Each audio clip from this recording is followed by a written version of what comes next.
मिलिंद प्रश्न या ग्रंथाच्या वाचनाला सुरुवात होत आहे. सर्वांनी शांतपणे ऐकून घ्यायचं आहे. आजचा विषय आहे गुण मनुष्याचे नाहीत, मैत्री भावनेचे आहेत.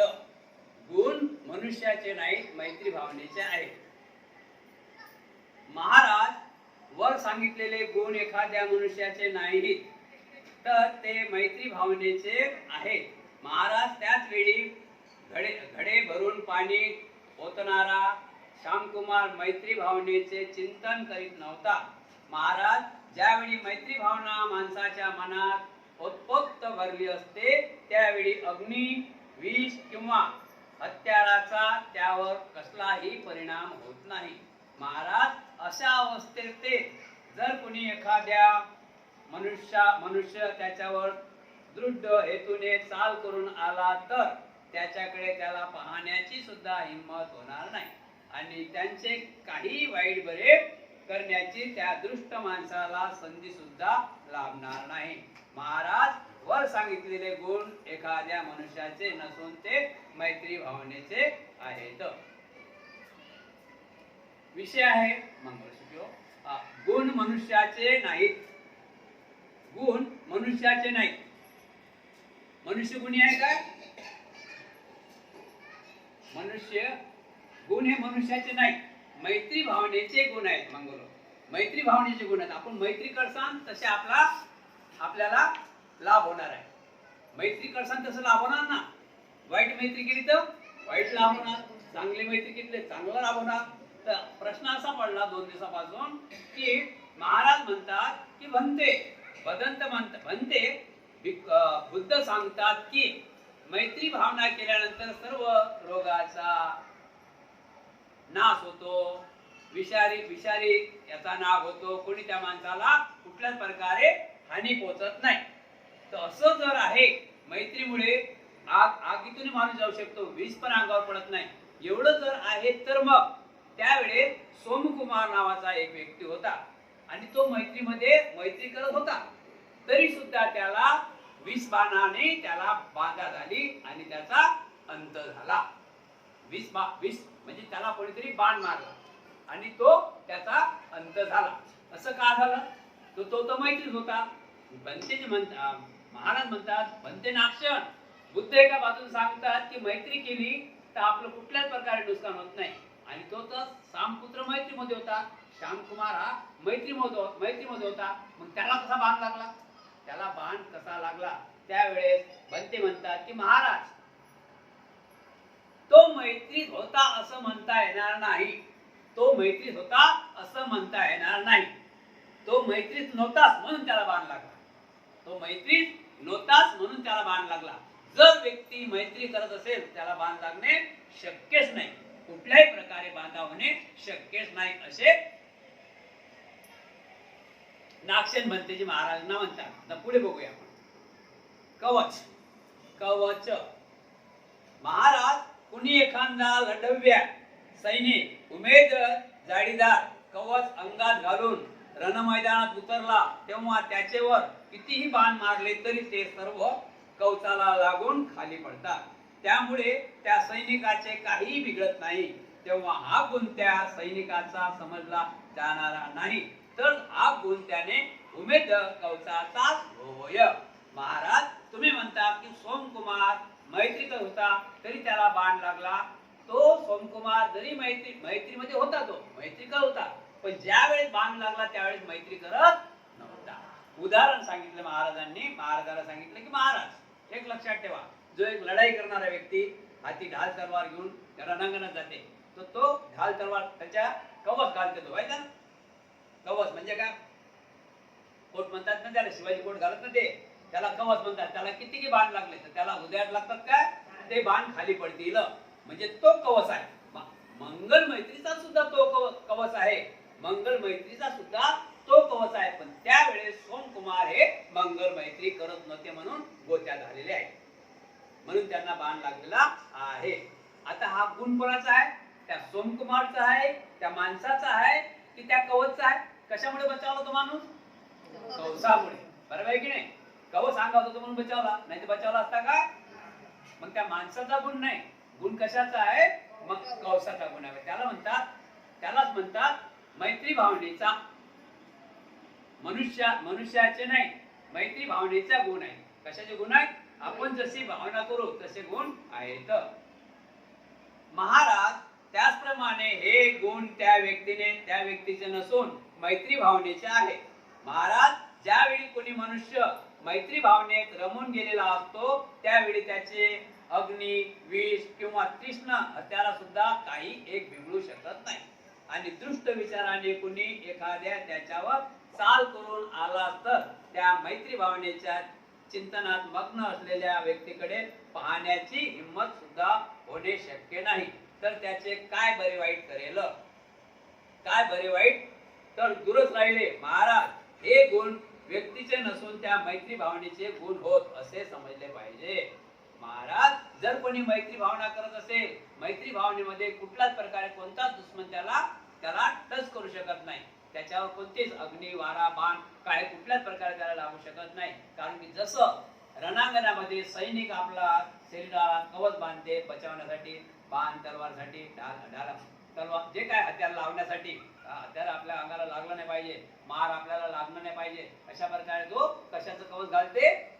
त्याच्या पोटाचं कवच घालते ना, त्यामुळे त्याला बाण लागत नाही. अशाच प्रकारे जो मंगल मैत्री करत आहे त्याच्याकडे दुश्मनी वळून पाहत नाही.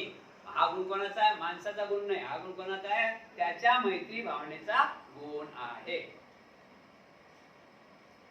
विषय आहे जादूची कांडी.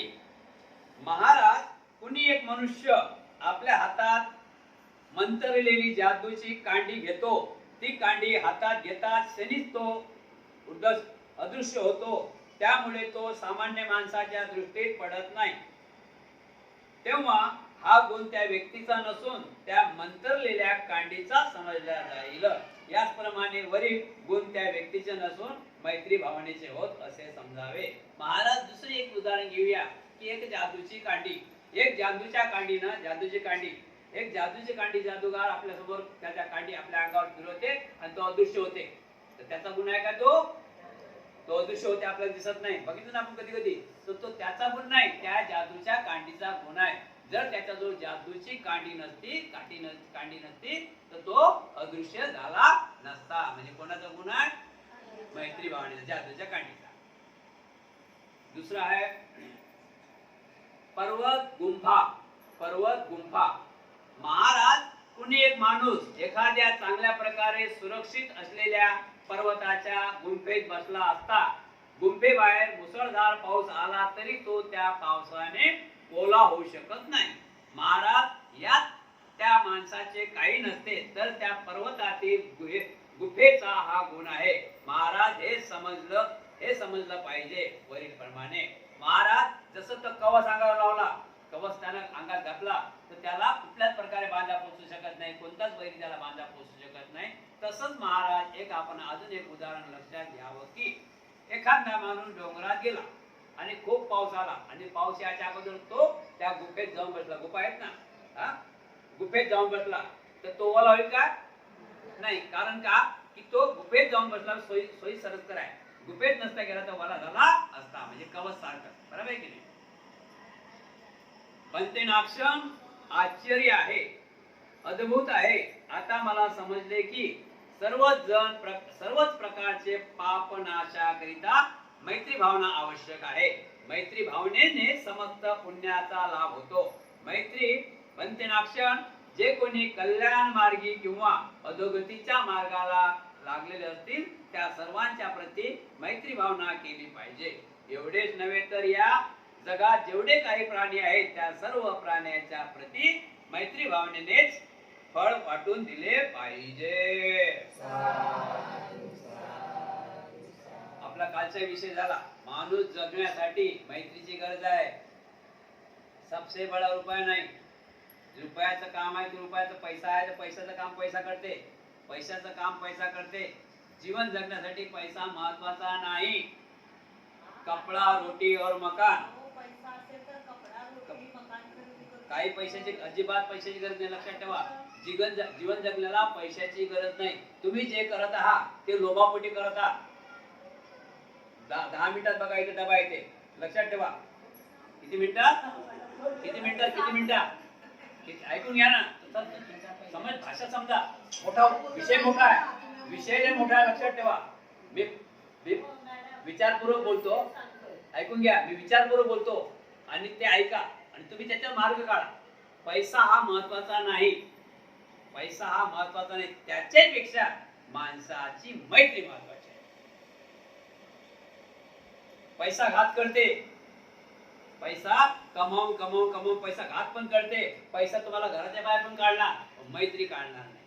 म्हणून पैसा आहे तर पाहिजे, जगाला पैशाची गरज आहे, हा भाग कळलं आहे. पण त्याच्यापेक्षा मैत्री माणसाजवळ पाहिजे. ज्याच्याजवळ मैत्री आहे तो सुखी आहे, ज्याच्याजवळ मैत्री आहे तो सुखी आहे. ज्याच्याजवळ पैसा आहे त्यांच्या घरी जाऊन रात्री 11 वाजता घरी जा, ते पहा झोपेला काय जागी आहे. ज्याच्याजवळ मैत्री आहे ते रात्रीच आपला विषय झाला. ज्याच्याजवळ मैत्री आहे तिथून साम सकाळी लवकर झोपतात आणि सकाळी उठतात. म्हणजे सर्वात मोठं काय आहे? मैत्री. सर्वात मोठी काय आहे? मैत्री, मैत्री, मैत्री. म्हणून आपण चालता बोलता उठता बसता मैत्री टाळली पाहिजे. आणि जीवन जगण्यासाठी मग आपला गरजा आहे तर ते करावंच लागेल. गरजा वाढतातच कुटुंबाच्या. एक मुलगा झाला, दुसरा मुलगा झाला, त्याचं लग्न आहे, मुलीचं लग्न आहे, तो भाग आलं काय. पण पैसा कमावणे हे महत्वाचं जेवढं आहे तेवढंच महत्वाचं मैत्रीमध्ये राहणे महत्वाचं आहे. मैत्रीने माणूस काहीच करू शकत नाही.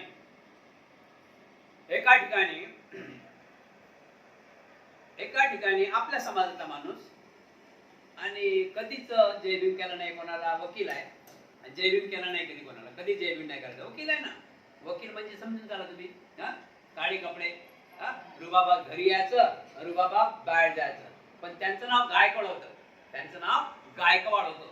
गायकवाड म्हटल्यानंतर आपण पण बरेच लोक पाहिले की आपल्याला वाटते गायकवाड आपलेच आहे, बरोबर आहे की नाही. पण आपले गायकवाड आपले आहे, त्याने गायकवाड सांबारामध्ये अनेक आम्ही धर्मामध्ये पण गायकवाड, लक्षात ठेवा. तर प्रश्न काय पडला की तो व्यक्ती, आता त्याचं नाव नाही घेतले, बरोबर आहे की नाही, परिपूर्ण कहाणी नाही सांगता येत, उदाहरण झालं. तर तो व्यक्ती लग्न करून आला. पहिले होता एकटा, वकील होता ना, पहिले ब्लॉक घेतला, ब्लॉक मध्ये एकटा राहत होता दुसऱ्या माल्यावर, इथे दुसऱ्या माल्यावर एकटा राहत होता. मग आता वकीलच आहे, मग त्यानं लग्न केलं. लग्न केल्यानंतर मग बाईला घरी आणलं ना, पत्नीला, त्या पत्नीला घरी आणलं. आता त्या पत्नीला आपल्या घरी आणलं, ते मुलगी एकटी, गावची मुलगी, मग एकटी. आता एकटी कशी राहील, एकटी कशी राहील. म्हणून त्यांनी काय केलं की आपले बाबा आणि आई पण तिथे आणले. म्हणजे आता घरात कोण? बाबा, आई आणि सुनबाई. बाबा, आई आणि सुनबाई. असं 6-7 महिने, 8 महिने, 1 वर्ष म्हणा, असं गणित चाललं. हे म्हाताऱ्या बाबा आणि आई, तर ते बेटा बनवून देत आहे. म्हणजे हे कवच होतं. कोणाचं कवच होतं? सुनबाईचं. एकटी राहीन का मुलगी, 2 माल्यात, वकील ठेवून घ्यायचं. म्हणून त्यानं आई वडिलांना आणलं होतं. आई वडिलांना आणलं तर बघा, विषय आहे मैत्री कशी असली पाहिजे, मैत्रीचा फायदा काय आहे. तर काय झालं की 7-8 महिने झाले. 7-8 महिने झाल्यानंतर त्या म्हाताऱ्याचं, आता वय माणसाचं सांगता येत नाही, कधी काय होईल कधी काय होईल. घडी का नाही भरोसा, 12 वर्ष कितने देखा. कोणी म्हणते काय तुम्ही 10 वर्षावर किंवा 5 वर्षावर, कोई भरोसा नाही आहे. काहून की आपलं शरीर आहे, आपलं नाही आहे, बरोबर आहे की नाही. तर तो म्हातारा रात्री 9 वाजता मरण पावला. किती वाजता? रात्री 9 वाजता मरण पावला. रात्री 9 वाजता मरण पावले. मग किडे कोण पाहणार, तेवढेच कोण पान केले वगैरे. सकाळी लोक आले, सकाळी लोक मोजकेच कांड्यावर आपल्याला आले. आता हा गायकवाड आपला माणूस आहे कोणालाच माहित नाही. काहून कधी 14 एप्रिलची वर्गणी देणे नाही, कधी आपल्या समाज होता, आपल्या ग्रुपमध्ये होता, आपल्याच ग्रुपमध्ये होता, लक्षात ठेवा. पण कधी तो जाय नाही. कशामुळे? गर्व होतं, पैशाचं गर्व होतं, प्रॉपर्टीचं. तर त्यामुळे तो कधी जाय नाही. मग आता त्याचा बाप मरण पावला. मग सकाळी माहित पडलं ना, तर कोणी मरण पावलं पहिले माहित पडते ना, माहित पडते चटकन. मग सकाळी माहित पडलं. मग ते तिची आई रडत, त्या वकिलाची आई रडत होती की या नगरातले म्हणे काय सर्व मेले काय, आपले कोणीच नाही काय इथं, आपले बौद्ध समाजाचे कोणीच नाही काय. ते लोकांनी ऐकलं. आपल्या बौद्ध समाजात कोण हात लावीन त्याला, त्याचे मित्रमंडळी आले, याला कोणी हात नाही लावत, लक्षात ठेवा. कोणी हात लावते, बरेच लोक आले, पण हात कोण लावीन त्याला, कोण उठली. तर मग ते म्हातारी रडत होती, या नगरातले काय सर्व मेलेच काय, कोणी आपल्या समाजाचे नाहीत काय. काय हुशार लोक असतात ना आपल्या, कुकडे गेले पहिले जातात तिथं, लय हुशार काय काय पहिले तिथंच जातात.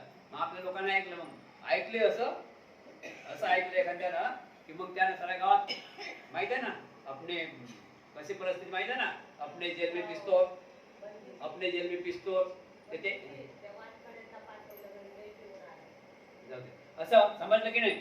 समजलं ना? अपने अपने जेल में पिस्तौल, लक्षात ठेवा शब्द. माहिती आहे ना? सोलपिचे आणि तो कसा कान देते आणि त्याचे पिस्तूल काही नसते, लाकूड असते, पण त्यांना ते बनवण्यासाठी तो जाते जेल सांगते. मग अशा खबरीनं आपल्या माणसांनी ऐकलं की ते बाई अरे गायकवाड आपले आहेत आणि ती बाई रडते म्हणजे ऐकलं आपला बौद्ध समाज कोणी आहे की नाही, मेले काय सर्व गेले ना. 2-4 माणसं गेले. म्हणजे काय बाबा काय म्हणे? बाबा म्हणून बाबा म्हणे तू किती 3 वर्ष इथं राहणार? किती वर्ष राहणार? 3 वर्ष इथं राहणार. कधी जयंतीला नाही, कधी बुद्ध जयंतीला नाही, कधी विहारात नाही, कधी दारात नाही, कधी कोणाला जय भीम नाही, कोणाला नमस्कार नाही, चमत्कार नाही. कशावरून माहीत पडी? तर त्यावेळेस मग काही लोकांनी मिटिंग घेतली आणि त्यांनी मग अट मांडली. त्या अटांना मान्य करावं लागलं. म्हणजे सांग बघा, लक्षात ठेवा, मैत्री शिवाय आणि समाजाशिवाय आपण जगू शकत नाही. मैत्री शिवाय आणि समाजाशिवाय जगू शकत. समजलं ना? मैत्री शिवाय आणि समाजाशिवाय आपण कुठेही जगू शकत नाही. आपण का आपल्या ग्रुपमध्ये का रूम घेतो? आपल्या ग्रुपमध्ये का रूम घेतो? कारण की भला एक दुसऱ्याला द्या की नका देऊ, पण समाज तो समाज आहे. अशा प्रकारे मैत्री असली पाहिजे. चालता बोलता काय फायदा, त्याचं नुकसान काय सांगा ना? मैत्री केली तर एक दुसऱ्याला चहा घ्यायला भेटते, मैत्री केली तर एक दुसऱ्याला सुख दुःख वाटून देतात ते, मैत्री केली तर एक दुसऱ्याचं सुख दुःख कमी होते बा. आपल्याला दुःख झालं, समोरच्याला दाखवलं मित्राला तर कमी होते की नाही? मार्ग निघते की नाही? लक्षात ठेवा, ज्या वेळेस माणसावर संकट येते तो किती हुशार असतो. मग ज्या व्यक्तीवर तो किती हुशार असतो बरं. ज्या व्यक्तीवर संकट येते त्या व्यक्ती त्याचं डोकंच काम नाही करत. हे लक्षात ठेवा, तो किती हुशार असतो. मग कारण की संकट त्याला दुसरा मार्ग दिसू शकत नाही, म्हणून दुसरं मी तर सांगता की नाही असं नाही, असं करा, असं नाही, तसं करा. अशा प्रकारे आपण मैत्रीमध्ये राहायला पाहिजे. आपण रात्र बेरात्र आपण काय कसं राहायला पाहिजे? मैत्रीमध्ये राहायला पाहिजे. आपण सतत मैत्री केली पाहिजे. दुसरा विषय आहे पाप आणि पुण्य. बनते ना अक्षर. पुण्य आणि पापांची दोन्ही फळे समानच असतात की दोन्हीमध्ये फरक असते? बनते ना अक्षर, पाप आणि पुण्य याचे फळ सारखे असतात की दोन्हीमध्ये काय अंतर असते, असं महाराज विचारतात. त्यावेळेस म्हणतात महाराज, पुण्याची फळे वेगळी आणि पापाची फळे वेगळी असतात. पुण्याची फळे वेगळी असतात आणि पापाचे फळ वेगळे असतात. दोन्ही सारखे असतात काय? कोणते फळ सारखे असतात काय? सीताफळ आणि पेरू सारखे आहेत काय? फळ आहे ते, पण एक कोणतं आहे? सीताफळ. एक कोणतं आहे? पेरू. तर मग पापाचं नाव अलग आहे ना, पाप आणि पुण्य. मग पापाचं फळ अलग आहे आणि पुण्याचं फळ अलग आहे. दोन्ही फळ महाराज समान होऊ शकत नाही. पाप अलग आहे आणि पुण्य अलग आहे ना, दोन रस्ते आहेत ते. अलग एक कसे होऊ शकतील? महाराज, पुण्यकर्म करणारे लोक सुख प्राप्त करून घेतात. महाराज फरक बघा पुण्यात आणि पापात काय? पुण्य करणारे लोक सुख प्राप्त करून घेतात आणि त्यांना स्वर्ग गतीला लाभ होतो. स्वर्ग गतीचाही त्यांना लाभ होते. पुण्य करणाऱ्याला स्वर्ग गतीचाही त्याला लाभ होते. तर या उलट पाप करणारे लोक दुःख भोगत असतात आणि ते नरकवासात जातात. पाप करणारे लोक सारखं दुःखात राहतात आणि त्याला नरकाशिवाय पर्याय नाही. नरकाशिवाय पर्याय नाही म्हणजे शेवटच्या क्षणापर्यंत त्याला दुःख. मग आपल्या पापाकडे जावं आपण की पुण्याकडे जावं? आपण कोणता रस्ता धरावा?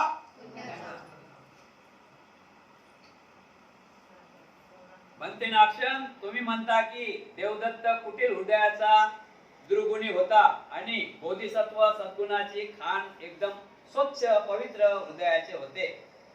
तथापि अनेक जन्मात देवदत्त बोधिसत्वा समान किंवा त्यांच्यापेक्षाही यशस्वी होता असे दिसते. त्यांचा पक्षही नेहमी शक्तिशाली राहिला आहे. म्हणते जेव्हा देवदत्त बनारस मध्ये राजा ब्रह्मदत्ताच्या पुरोहिताचा पुत्र म्हणून जन्मात आला होता, तेव्हा बोधिसत्व जादूटोणा करणाऱ्या टोम नावाच्या एका नीच जातीत जन्माला आला होता.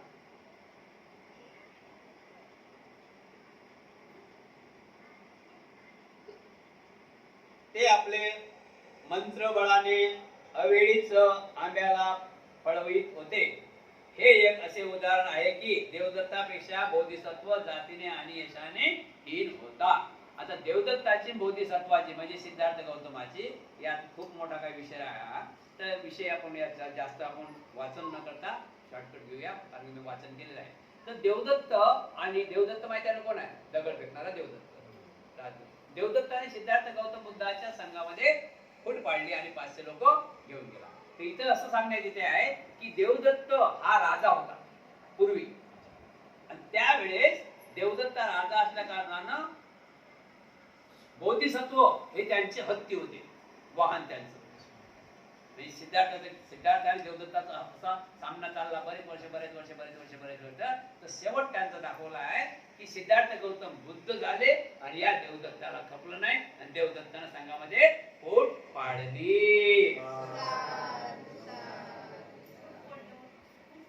फूट म्हणजे अलग केला, वाईट केला, अलग केला. आणि नंतर त्यांना दंड पण मिळाला. देवदत्ताला ज्यावेळेस जाग आली की मी खूप गलत काम केलं, त्यावेळेस असाच पावसाळ्याचा टाइम चालू होता आणि जेतवनात तथागत सिद्धार्थ गौतम राहत होते, बुद्ध राहत होते, आणि याला वाटलं की आता माफी मागाव. घाई चालला आणि ते रस्त्यात जंगलातून चालला शेतातून, आणि ते शेती कशा आहेत तिकडे माहिती आहे ना, एक तुकडे त्यात पुरं पाणी भरलं होतं. भाता शेता कशा असतात, त्यात किती खड्डा होता माहित नाही पडलं. त्या डबक्यात जाऊन बुडाला, तो वरच आला नाही. हा पुरा विषय एका पानाचा हाच विषय. ठीक आहे, पुढे जाऊया. अमरादेवीची गोष्ट. अमरादेवीची गोष्ट. बनते नाक्षण स्वतः भगवान बुद्धानेच म्हटले आहे की जर का येता संधी चालून आणि लाभता एकांत स्थान, असो कोणी दृष्टमती जाण, पुरुष तो न लाभता कुणी समर्थ, लुडा पांगळा असो असमर्थ, सकल स्त्रिया बेविचार्थ होते प्रवृत्त. पुन्हा असे म्हटले आहे की महाक्षदाची पतिव्रता पत्नी अमरादेवी ही पत्नी विदेशात गेला असता. पुन्हा असे म्हटले आहे की मोहसध्याची पतिव्रता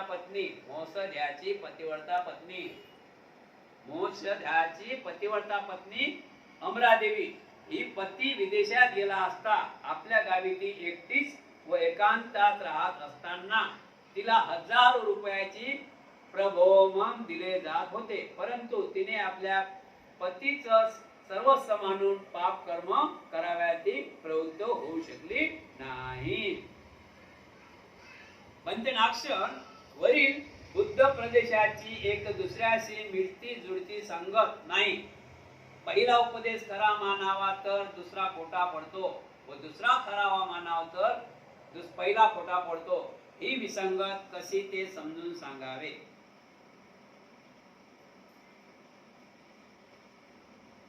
अमरादेवीची गोष्ट सांगितलेली आहे. अमरादेवीचे पती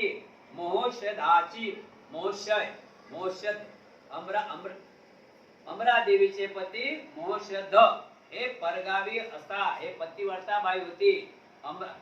मोहशद परदेशात असताना त्या बाईला 1000 रुपयाची गरज पडली, पण तिनं 1000 रुपया कोणा दुष्ट माणसाकडून घेतलेला नाही असं दाखवण्यात आलेलं आहे. तिनं 1 रुपया दुष्ट कशामुळे? पाप कर्म न घडावमुळे तिला 1000 रुपयाची गरज दाखवलेली आहे, पण तिनं त्यावेळेस पाप कर्म ना घडावं म्हणून तिसऱ्या शिलाचं पालन करण्यासाठी तिनं 1000 रुपये घेतलेले नाहीत. म्हणते वरील बुद्धोपदेशाचे एक दुसऱ्याची मिळती जुळती संगत जुळत नाही. पहिला उपदेश खरा मानला तर दुसरा खोटा पडतो, दुसरा खरा मानला तर पहिला खोटा पडतो. ही विसंगत कशी ते चांगल्या प्रकारे समजून सांगावे.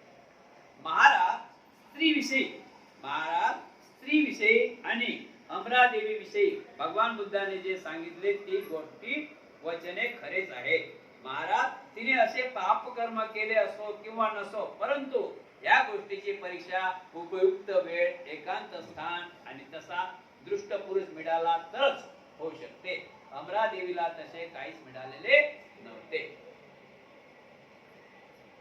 महाराज लोकनिंदेच्या भयामुळे, मृत्यूनंतर नरकवासाला जाण्याचा भयामुळे पाप कर्माच्या वाईट परिणामाच्या भयामुळे तसेच पत्नीचा त्याग करणे योग्य नाही अशा विचारामुळे आपल्या पतीचा इज्जतीच्या स्मरणामुळे धर्मचरणाच्या आठवणीमुळे पाप कर्माची व घृणा करीत असल्यामुळे माझे व्रत तुटू नये या विचारामुळे त्याच प्रकारे अशाच अनेक कारणामुळे अंबरादेवीने तशी आपल्यावर वेळच येऊ दिली नाही. असे पाप कर्म इतर मनुष्यापासून कधी लपून राहू शकत नाही. जरी मनुष्यापासून लपून राहिले तरी अपमानुष्यापासून कधी राहू शकत नाही. अपमानापासून कधी राहू शकत नाही. त्याचे आसपासूनही असूनही लपून पाहिले तरी दुसऱ्यांच्या चित्तातील भाव ओळखणाऱ्या भिक्खू लोकांपासून लपून राहू शकणार नाही. अशा भिक्षूपासून लपून राहणे तरी परचित्त ज्ञान असलेल्या देवगणापासून ते लपून राहू शकत नाही. जरी त्यांचे पासून लपून राहिले तरी ते पाप कर्म माझ्या स्वतःच्या मनात पश्चाताप उत्पन्न करतील आणि मनात पश्चाताप उत्पन्न झाला नाही तर अधर्म तर निश्चितच होईल. अशा अनेक कारणामुळे अंबरादेवीने ते पाप कर्म केले नाही. महाराज, अंबरादेवीचे पती मोहशद यांचे अंगी हे 28 गुण होते. महाराज नागसेन भंतेजी म्हणतात, महाराज अंबरादेवीचे पती मोहशद यांचे अंगी 28 गुण होते. किती गुण होते? 28 गुण होते. महाराज मोहशद सूर 28 गुण बघा कोणते? महाराज मोहशय सूर, नम्र, पापांचा संकोच बाळगणारा, पुष्कळ मित्रांचा संगीती, क्षमाशील, सत्यवादी, पवित्र, क्रोधमुक्त, घमेंडीरहित, देशरहित, कर्तव्यपरायण, उत्तम कामात स्वतःला गुंतवून ठेवणारा, लोकप्रिय, कोणत्याही वस्तूचा इतर लोकांत वाटून उपयोग घेणारा, विशुद्ध मैत्री टिकवणारा, सांज शृंगारापासून दूर राहणारा, स्वतःसाठी दुसऱ्यातच वितृष्ट सांगणारा आणणारा, निकष्टपण प्रवृत्तीची, बुद्धिमान, संपत्तीशाली, कीर्तिमान, ज्ञानी, आपल्याकडे येणाऱ्यांचे हित चितणारा, सर्वत्र लोकांकडून प्रशंसा पावलेला, धनवान, यशस्वी आणि विद्वान असा तो होता. महाराज महाशय पंडिताच्या अंगी हे 28 गुण होते. म्हणून अंबरादेवीला बिघडविणारा असा कोणीही दुसरा मिळाला नाही. याच कारणाने अंबरादेवीने कोणतेही पाप कर्म पतीच्या पश्चात केले नाही. समजलं ना भाषा? बरोबर आहे म्हणते नाक्षण, आपण सांगितले त्यात मुळीच चूक नाही, हे मी स्वीकार करतो.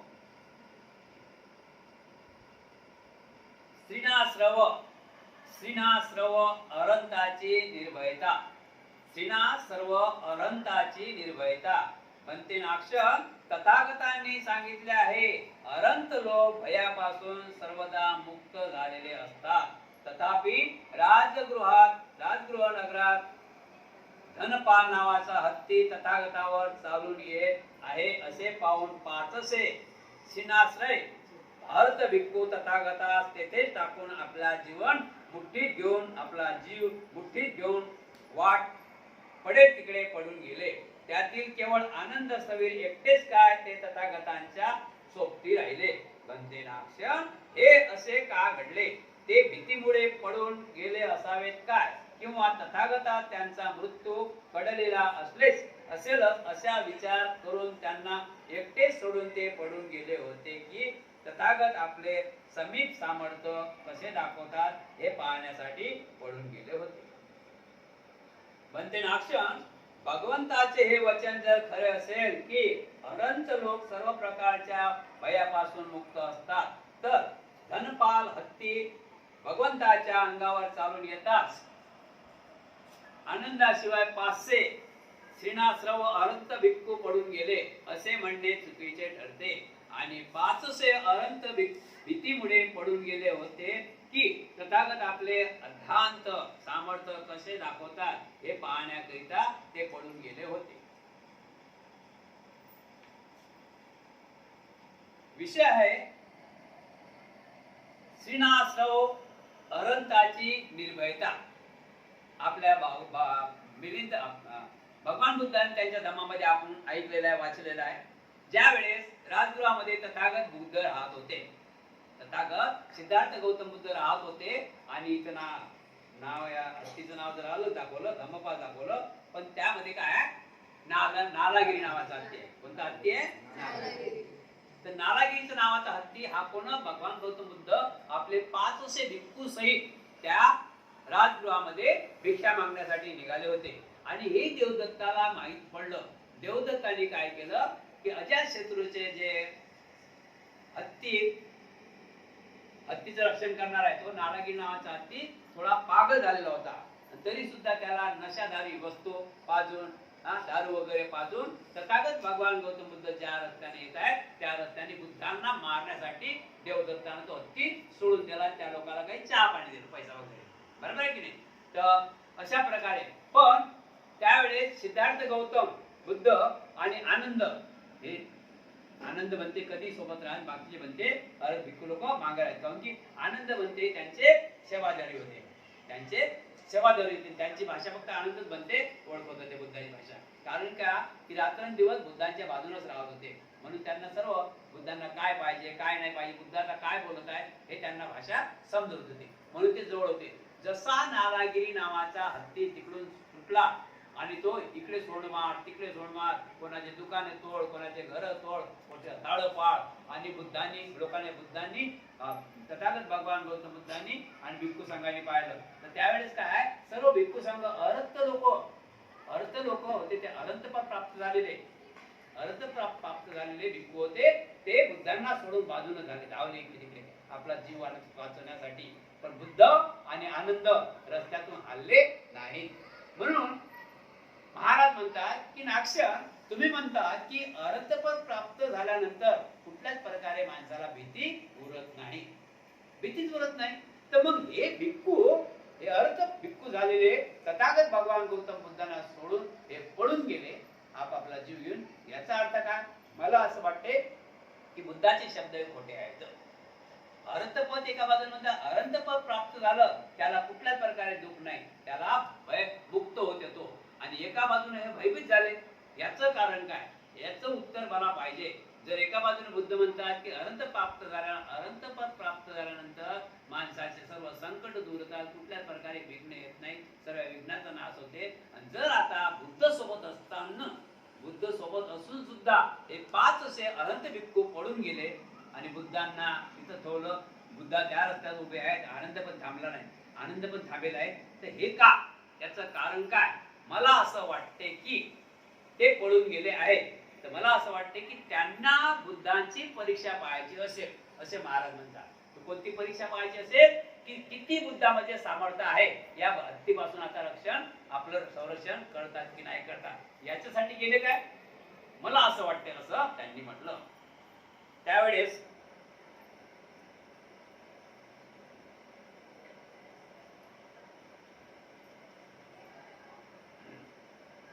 बनते नागसेन म्हणतात भगवंताचे हे वचन खरे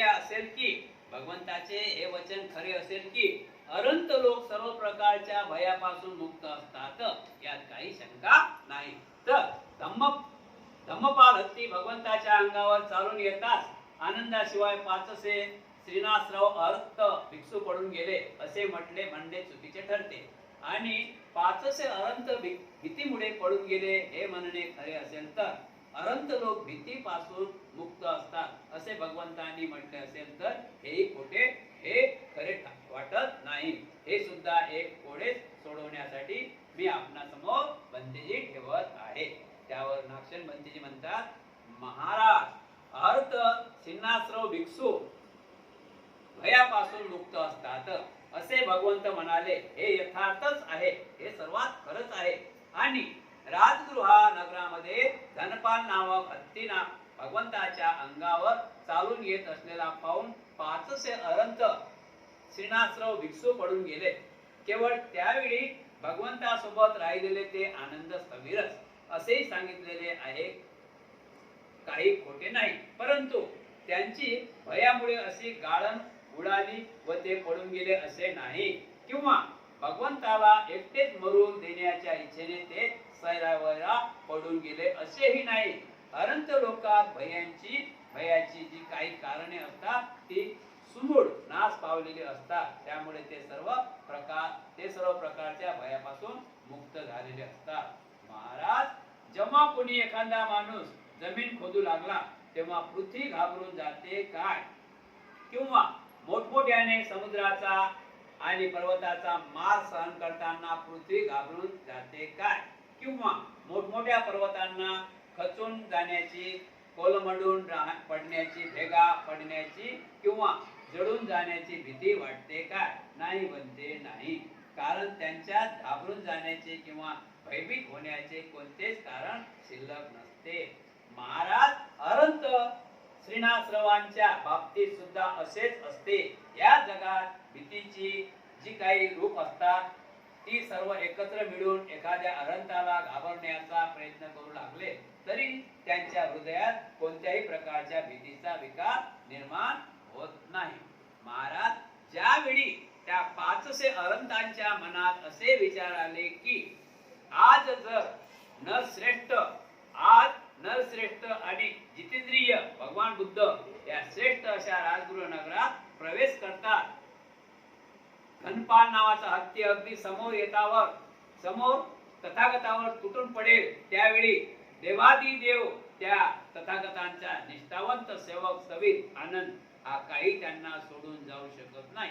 आणि अशा वेळी आम्ही जर त्यांना सोडून गेलो नाही तर आनंद स्थविरांचा गुण प्रगट होऊ शकणार नाही आणि तोपर्यंत बुद्धापर्यंत त्या हत्तीला येण्याच्या वाटही मिळणार नाही. तेव्हा आम्ही लोकांचे ही तिथून निघून जाण्याचे आहे.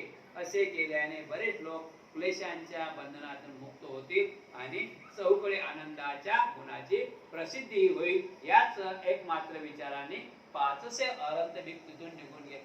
500 अरंत भिक्खू तिथून निघून गेलेले आहे. महाराज, जे 500 भिक्खू होते अरंत, जे 500 भिक्खू अरंत होते ते का निघून गेले? त्यांना बुद्धांना अजमायचं नव्हतं. बुद्ध तर बुद्ध होते, पण बुद्धासमोर बुद्धांच्या सोबत आनंद होता. त्या आनंदाची परीक्षा, त्या आनंदाला जास्त गुण लाभावं, जास्त त्या म्हणजे त्यांना जास्त काय म्हणतात त्याला जास्त म्हणजे आनंद आहे ना, तर आनंदाला गुण लाभावं, त्याच्या आनंदाच्या शक्तीने तो हत्ती पडून गेला पाहिजे म्हणून आम्ही तिथून निघालो. आम्ही जर तिथं असतो तर हत्ती अंगावर आला नसता. आम्ही जर तिथं राहिलो असतो तर हत्ती अंगावर आला नसता. त्याची हिंमत नसती, बुद्धाच्या अंगावर हत्ती आला नसता. पण आनंदाची परीक्षा पाहण्यासाठी आम्ही तिथून निघून गेलेलो आहोत. आणि बुद्धांच्या वाणीतून निघालेला शब्द, हे नारागिरी हत्ती, तुका पाग झाला काय? बघ तुझी सोंड फाटली, रक्त वाहत आहे. आणि त्या हत्तीने हे शब्द ऐकून, आनंदाचे बुद्धाचे हे शब्द ऐकून आपले 2 पाय खाली ठेवले आणि बुद्धांना पंचांग प्रणाम केला आणि बाजूनं झाला. ठीक आहे भंते नागशन, आपण फार उत्तम रीतीने समजावून सांगितले. प्रत्यक्षात हे असेच आहे. अरंतांना त्यावेळी मुळीच भय वाटत नव्हते किंवा ते घाबरूनही गेले नव्हते. चांगल्या विचारांनी ते चहूकडे निघून गेले होते.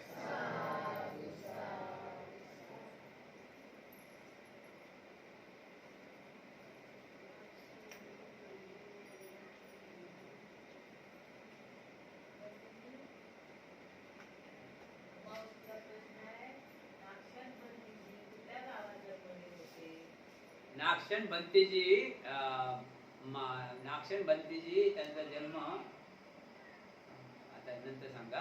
प्रश्न आहे बरं का? आहे नागशन बंतीचा जन्म बघा आहे, माझा आपल्या पटकन ध्यानात येणार ना, उद्या सांगा. नागशन बंतीचा जन्म झाला ब्राह्मण कुटुंबात. ब्राह्मण कुटुंबात झाला. त्याच्या आईचं नाव काय होतं? नागशनच्या आईचं नाव होतं मंत्रायणी.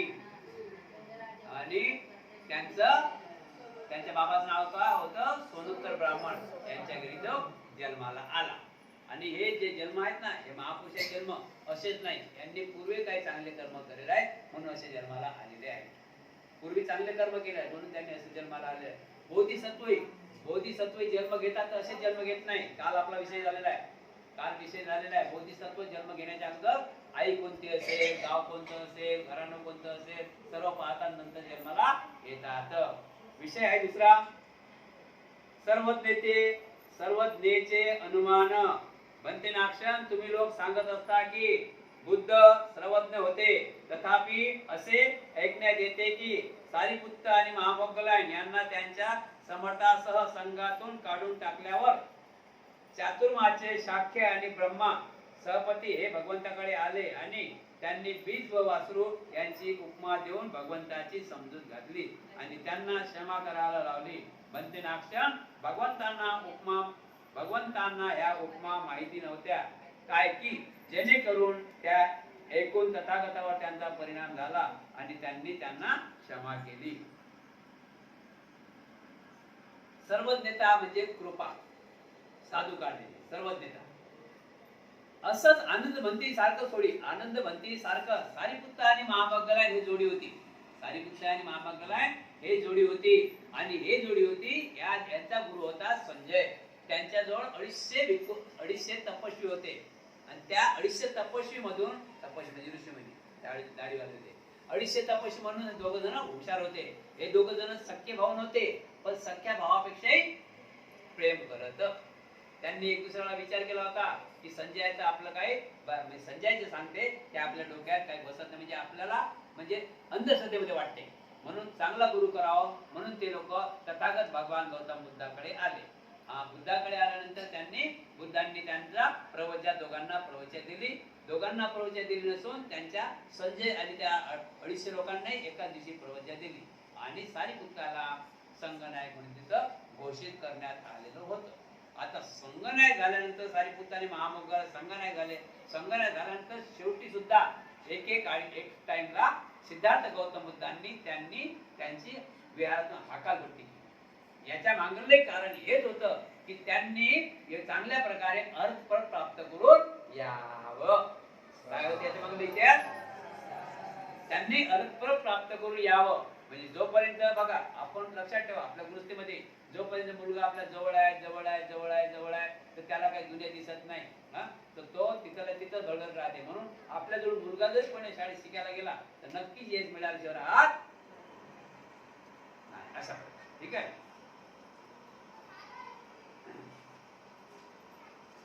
महाराज बुद्ध सर्वज्ञ होते, म्हणजे महाराज बुद्ध सर्व जाणत होते. बुद्धांना सर्व काही दिसत असे. महाराज बुद्ध सर्वज्ञ होते, तरी पण त्या उपमांनी त्यांचे समाधान झाले आणि त्यांनी सारिपुत्त व महामोग्गलायन यांना क्षमा केली. क्षमा सुद्धा केली. महाराज भगवान तथागतांचे धर्माचे गुरु आहे. त्या दोन्ही उपमा त्यांनी पूर्वी सांगितल्या होत्या. पती आपल्यापासून वस्तूंनी संपन्न होतो. पती आपल्याच वस्तूंनी संपन्न होतो.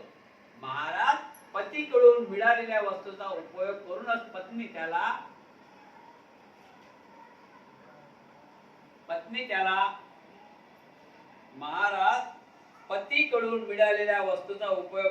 पत्नी त्याला प्रसन्न करून घेते व त्याला राजी करते. त्यामुळे तो तिची कोणतीही गोष्ट मान्य करतो. महाराज याचप्रमाणे सातुमा नगरात शाक्य आणि ब्रह्मा सहपती यांनी भगवंतांनीच पूर्वी सांगितलेल्या उपमांचा उपयोग करून त्यांना प्रसन्न केले. आपला आग्रह मान्य करावयास लावला. भगवान तथागताने देखील फार छान असे म्हणून आपली निष्कृती दर्शविली. राजांचे कंगव्याने महाराज राजांचे कंगव्याने नावे राजाचे केस नीट करून राजाला प्रसन्न करून घेतो. महाराज राजाचेच कंगव्याने नावी राजाचे केस नीट राजाला प्रसन्न करून घेतो ते पाहून फार छान असे उद्गार काढून राजा त्यास आपले सहमती दर्शविते आणि नाव्याला मागील तेवढे बक्षीस देतो. महाराज त्याचप्रमाणे चातुर्मा नगरामध्ये शाक्य आणि ब्रह्मा सहमतीने पूर्वी भगवंतांनी सांगितलेल्या उपमांचा उपदेश करून त्यांना प्रसन्न करून आपला आग्रह मान्य कराव्यास लावले. त्याचप्रमाणे भगवान बुद्धांनी देखील फार छान असे म्हणून आपली सहमती दर्शविली. उपाध्यांच्या पिंडपात्राने महाराज कुणी एक सेवा करणारा सामने त्याच्याच उपाध्यांनी आणलेल्या भिक्षापात्रातून अन्न काढून आपल्या उपाध्या चांगल्या प्रकारे वाढतो. त्याचप्रमाणे ते उपाध्येय प्रसन्न होऊन फार छान असे उद्गारतो काढून त्यास आपली संमती प्रगट करतात. त्याचप्रमाणे महाराज चातुर्मा नगरामध्ये शाक्य आणि ब्रह्मा सहपती यांनी भगवंतांनीच पूर्वी सांगितलेला उपमांचा उपभोग करून त्यांना प्रसन्न करून आपला आग्रह मान्य करावा जेणेकरून भगवान तथागतांनी देखील फार छान म्हणून त्यास आपली सहमती दर्शवली होती. ठीक आहे महाराज, ठीक आहे, ठीक. बनते नाक्षण आपण जसे सांगितले त्याचा मी स्वीकार करीत आहो. उद्याचा भाग आहे योगी कथा. उद्याचा भाग काय आहे? योगी कथा.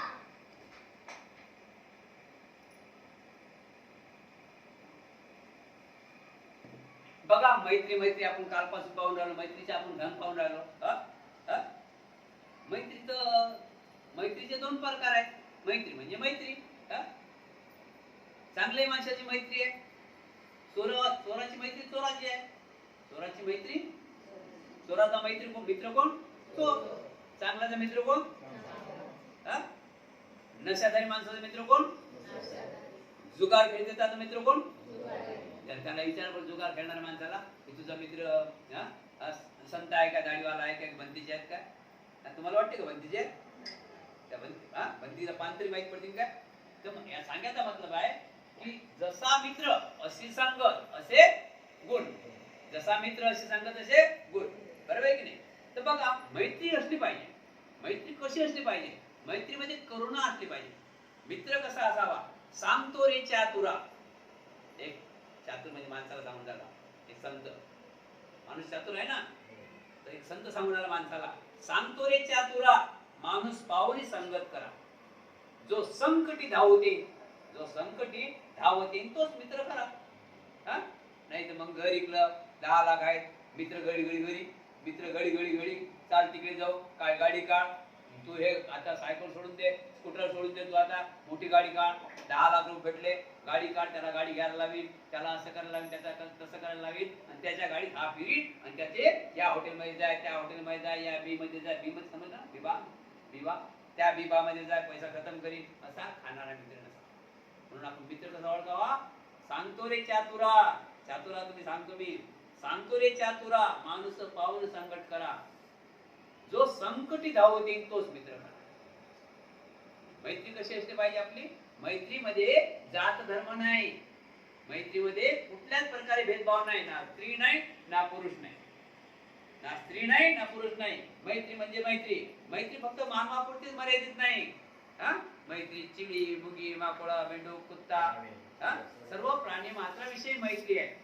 म्हणजे मैत्री जात आहे का? पण ते सांगतात की आपल्या लोकांना मैत्री करा, जात नाही. तर बघा एका टाइमचा काळ असा आला, या मैत्रीचा भाग घेऊया कसा आहे. तर एक आजच्या तारखेमध्ये आपण बघतो की जातीवाद खूप आहे. हिंदू, मुस्लिम, अमुक ढमुक आहे की नाही.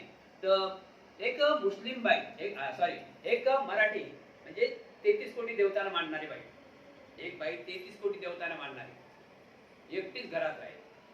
किती कोटी देवतीला मानणारी? समजलं ना, ओळखलं ना. गणपतीच्या बाईच्या घरी, दुर्गा देवीच्या बाईच्या घरी, जे काय झालं त्या बाईच्या घरी काम चालू, काम करायला टाकलं. बरं की नाही? हे घ्या समजलं ना.